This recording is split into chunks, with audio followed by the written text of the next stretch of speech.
Hello everyone, this is Julius Cano and welcome back to my channel. Na-miss nyo ba ako? Kasi ako na-miss ko kayo. So sayo sa buntag mo sayo kayo nang labas si mama kay since Domingo naman no, nya pagkaugma naman pod Lunis, ting eskwela na pod nang labas si mama sayo pa sa buntag. And then, gitabangan po na ko siya, ako ang tighalay, nya ako ang tigpilog, ako ang tighipos. Nya paguman niya glaba, paguman po na kog halay, kapoy man, so natulog ko and natulog ko alas 11 ni mata kog alas 3. Nya basta ingon anak nga oras, gutom bay ginano nya, nakanauna man ko nga naapalay na bilin di blanghoy si papa kauban tiyang saging iyang gidala. Wala na ko nigluto kay gusto ta nako siya mong suman unya murag taas-taas sa magproseso no nya. Duwa ra man kaadlaw atong pahuway kay istet biya ta klase.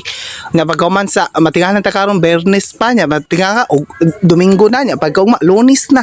Nya Lunes to Bernes sa pod nya murag kapoy naman magsuman-suman no kay murag daghan tagbuhaton sa eskwelahan. So atuan na siyang lagaon na. Unya tama-tama pod may pag-abot sa akong mga pag-umangkon diri no kay ako man siyang bantayan karon kay ang mama ni Duty. Ningon man akong pag-umangkon ni babae na doon sila lami didto nga ginamuso. Tama-tama pod no makumbay ang ato ang nilagang kamuting kahoy sa ilang ginamos. Dali dayon siya dibalik sa ila kay nagdala siya ginamos. Mao ni siya ang ilang ginamos. So dili to siya pritohon kay murag mawala naman ang iyang lami kung imong pritohon no kay pangsudan na siya sa kanon. So ang atong ginamos kay botan na nato siya sili, lemon, soka, syempre bitsin no kay para pangpawala sa parat-parat. Mao ni luto na siya ato na siyang gihaon. Ya pag man to haon ana no motuyok pamanggitag katulok ka upat kalima no kay mao na magyud ang ato ang mga naandan diri.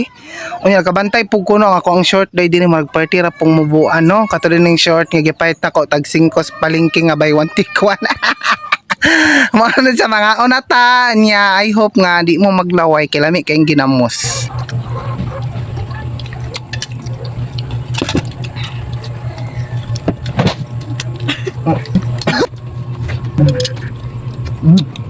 Tinidor? Kamu tinidor?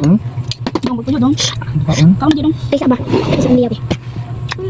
Kaming tungaon. Ngano lang. Payawag nung ay. Nya mao to pag umana to pamainit basta pamainit kay duol-duol na lang pina siya sa panihapon no. Nya hapon-hapon naman po jud siya pag umana to kaog saging tindog dayon ta kay nang hipos na ta sa ato ang mga hinayhay kay para ato nang mahipos no kay og imo nang paabtan og hapon daga nagsulom nga mangamang. Nya mao to pagkahuman na to hipos nagprepare dayon ta sa ato ang lutuonon nga sudan para pang panihapon. So gaya nang udto pa nako ni gikuha gikan sa freezer nya akong gibutang dito sa chiller kay para mahumok siya og mawala iyang ice. Kunya nahumok na nya gisugdan na natog slice. So pagpalit day ni mama ani no gi-slice na daan nya murag dagko naman jud king slice no. Ako siyang ginagmay no kay para managhan pod siya no nya. Kailangan pa nato i-separate ang iyang tambok ug ang iyang unod kay dili man nato ni ginamayon, dili po nato ni humbaon kun dili ato alang ni siyang pakupsan. Ingani jud ang technique sa pakupsan no. Kanang unahon jud nimo butang ang tambok kay para mag-produce rag iyahang mantika. Nya pagka mag-produce mantika ining mag-golden brown na isunod dayon to nimong mga unod kay para maora pud to ang muluto sa unod ang iyahang kaugalingong mantika. Shake lang yun na siya no, very easy ra gyud siya nga pagkaluto kay wala man kay lang ad-ani mura ra siya giprito nimo pero wala ka nagbutang og mantika kanang nagmantika arag iyaha mao nang ginatawag og pakupos until mag golden brown na imo siyang haunon kay luto na siya nga mao na niyang nabili nga mantika murag daghan jud kaayog mantika no kay tambok kaayo.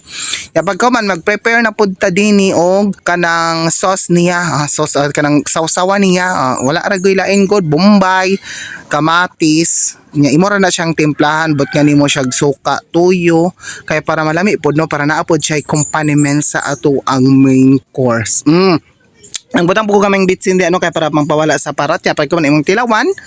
Nya pagkahuman muhuka dayon kag kanon kay mukaon naman ta no. Unsa pa may gipaabot mao gyud nagluto ta para makakaon na ta.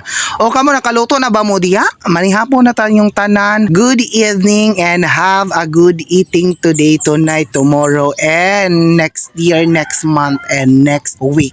God bless everyone and enjoy watching while eating. Pag-follow na lang po no para ma-update ka sa kung sunod nga video. Thank you.